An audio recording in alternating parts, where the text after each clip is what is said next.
O Arsenal volta à final da Champions League 20 anos depois. E fala pessoal, que tá falando é o Matheus. E hoje nós vamos fazer a análise de Arsenal 1 e Atlético de Madrid 0.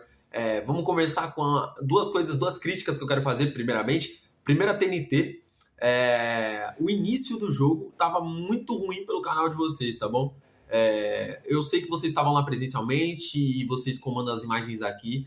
Então, tava tendo esse delay no começo do jogo, depois deu uma dificultada nas imagens, as imagens ficou com riscos na tela, e depois também o áudio também estava um pouco adiantado, e isso me incomodou bastante e incomodou muita gente, acredito eu. E a segunda coisa, a crítica que eu quero fazer é o time do Atlético de Madrid, que não entrou para jogar uma semifinal de Champions League, tá? Não entrou para jogar uma classificatória. Os dois jogos foram muito abaixo do Atlético de Madrid. Em 180 minutos, o Atlético de Madrid soube jogar apenas durante 45, que foi o segundo tempo do jogo da ida. Já o Arsenal entrou com a faca e o queijo na mão, decidido do que iria fazer e executar, jogando em casa, ia fazer um golzinho ali, buscar um contra-ataque e se fechar lá atrás, como o time do Arteta tem feito durante essa temporada. Vamos comentar sobre o Arteta também, porque há um mês atrás muita gente estava falando que o Arsenal ia pipocar, de que ia pipocar na Premier League e na Champions League, que não ia se classificar e bateu mais uma final de Champions League para sua história. E a primeira desse time que vem sendo montado durante muito tempo e que a gente nunca vai ver isso no Brasil. Por quê? Porque a gente não dá tempo para os treinadores aqui deste país, nem os estrangeiros e nem os brasileiros. Se você perde 5 jogos seguidos, perde 4, 6, tem uma sequência ruim de jogos, você vai pra rua. Já lá no Arsenal, o Arteta chegou em 2020 e só agora vai bater uma final de um campeonato grande e com a possibilidade ainda de um bicampeonato, né? Conquistando a Premier League também, já que o Arsenal pela Premier League vai enfrentar o West Ham, o Burnley e também o Crystal Palace na última rodada. Vamos começar com a análise. O Arsenal, primeiramente, ele entrou com um time diferente. Você colocou o Calafiori e o Bukayo Saka no jogo, sendo que eles não estavam completos, eles não estão inteiros, eles estão voltando de lesões ainda, eles sofreram lesões durante a temporada e estão voltando agora, né, nessa reta final. E começaram de titular, teve também o Lewis Skelly, que jogou como volante, junto com o Rice. Eu achava que o Zubimendi ia jogar, mas foi o Lewis Skelly que deu muito ritmo e muito vigor físico para o time do Arsenal durante o primeiro tempo. E o Atlético de Madrid, cara, a verdade é que não entrou para jogar bola. Não entrou para se fechar, buscar uma bola e vamos ver o que acontece. O primeiro tempo foi nulo do Atlético de Madrid, quase nada se passava pelo pé do Koke, pelo pé do Griezmann e pelo pé do Julian Álvares.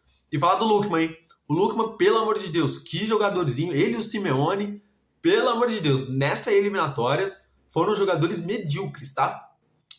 O Lookman teve oportunidades de fazer gols no primeiro confronto e o Giuliano Simeone foi mal nas duas partidas. E o Lookman, na partida de hoje, ele errou tudo que tentou, tudo que tentava, meu Deus do céu, tava doendo os olhos de ver. O Arsenal consegue pressionar o time do Atlético de Madrid e encurralar ele para trás e ficar sempre com a posse. O Arsenal teve esse problema durante essa temporada contra os times grandes, que é o problema de criação. Você vê muitos jogos contra Manchester City, Chelsea, Manchester United, o Arsenal tem dificuldade de criação e depende muito das bolas paradas. E nesse jogo, o Atlético de Madrid tentou fazer de tudo para evitar bolas paradas e conseguiu. Mas só que numa escapada do Gyökeres correndo entre os zagueiros, falando do Gyökeres também, que perdeu uma oportunidade clara no segundo tempo, mas já vou chegar lá. O Gyökeres teve uma oportunidade, um passe, uma bola enfiada para ele. Ele recebe, o Oblak sai do gol, ele cruza para a área, tem um desvio de um zagueiro, sobra para o Trossard, finaliza, o Oblak defende e sobra no pé do Saka. O garoto da base, um gunner, ele vai, finaliza e coloca o Arsenal na final da Champions League. O Gyökeres, cara, a partida do Gyökeres foi coisa para você pegar e ensinar as crianças nas escolinhas uma aula de pivô. O que um pivô tem que fazer? Porque ele segurou os zagueiros, encurralou os zagueiros do Atlético lá atrás e não deixou, e ainda pressionou sem deixar que eles saíssem com a bola dominada no campo de defesa. O Arsenal, então, abre o placar no primeiro tempo, vai para o intervalo e com uma consciência, você tem 45 minutos para segurar o placar. E foi exatamente o que fizeram. Picotaram o jogo inteiro, ganharam todas as bolas aéreas, quando sofria faltas ficavam no chão, respiravam, na hora das substituições ficaram enrolando o tempo inteiro e não jogaram bola, não deixou que o Atlético também jogasse bola. Porque, querendo ou não, o cérebro desse time é o Griezmann e o Koke, do time do Atlético de Madrid. E o Arsenal fez com que esses dois jogadores não conseguissem jogar. Já a partir dos 70 minutos de jogo, o Atlético de Madrid ele foi fazendo mudanças e foi virando um Frankenstein completo aquele time do Atlético de Madrid. O Simeone, eu não entendi o porquê que ele tirou o Julián Álvares, porquê que ele tirou o Griezmann e foi colocando Sorloth, Baena, Almada, vai colocando jogador. Você tira o Lenormand, coloca mais um lateral, não entendi direito, não entendi. Foi omisso o time do Atlético de Madrid por completo, tá? Por completo. Porque você não pode depender apenas de uma bola aérea no seu centroavante grandalhão para se classificar para uma final de Champions League. E foi isso que o Simeone tentou fazer nos dois jogos, nos dois confrontos. Porque ele foi muito mal durante 45 minutos no jogo da ida e durante os 90 desse jogo da volta. O Arsenal tem seus méritos, tá? Não é querendo desmerecer o Arsenal, mas eu esperava muito mais do time do Atlético de Madrid, que eliminou o Barcelona e eliminou também, eu não lembro quem eliminou nas oitavas, mas tirou também um bom clube, o Tottenham, né? Tirou o Tottenham, que vivia numa boa fase na Champions League, mas acabou sendo eliminado hoje contra o Arsenal. O Arsenal chega para essa final de Champions League, não como favorito, porque do outro lado tem dois grandes, gigantescos clubes que estão jogando, gigantescos clubes atualmente, claro, porque o PSG não é um clube gigantesco, mas que estão jogando um futebol maravilhoso e que provavelmente quem passar do confronto de amanhã será sim o favorito. Mas uma final de Champions League a gente não pode se esperar de tudo. A gente já viu zebras acontecerem, já vimos viradas históricas em final de Champions League. Por exemplo, Liverpool 3, Milan 3, e nos pênaltis o Liverpool sai vencedor. Então nunca se sabe. A análise que fica e também comentar sobre o final de jogo do Arsenal. Eu vi muito do Arteta desesperado, querendo acabar com o jogo o mais rápido possível, porque só ele deve saber o que ele passou durante essa temporada toda. Foi tirado para chacota, tirado para maluco, desde da reunião que ele fez citando Lobos, num estilo, um antijogo motivacional, sabe? Uma coisa assim assustadora que você acha bizarro, mas acabou que no final tá dando certo.